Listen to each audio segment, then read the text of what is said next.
की ओर से 51 रुपया का पुरस्कार।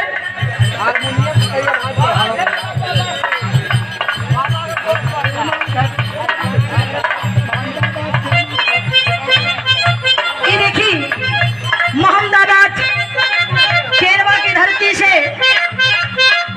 ये 501 रुपए का पुरस्कार। एक बार बाबा जी का आप लोग जोरदार तालियों से स्वागत कर दीजिए। आपको प्रणाम, सब भाइयों प्रणाम स्वीकार हो, आशीर्वाद की चाह है। क्या बात है?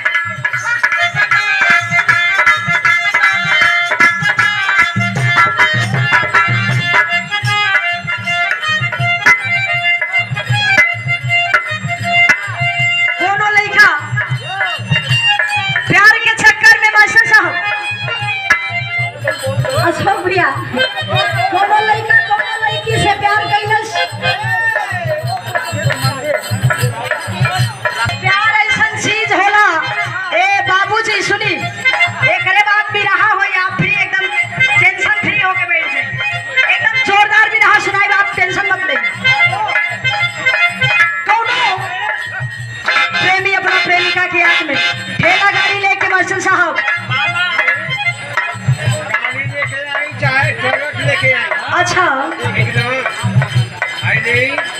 लेकिन मेरे को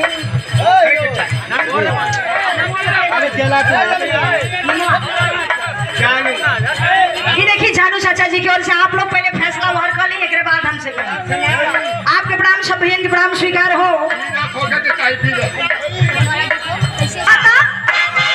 अरे बानी तो हरे गलिया केने बाड़ू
अरे ले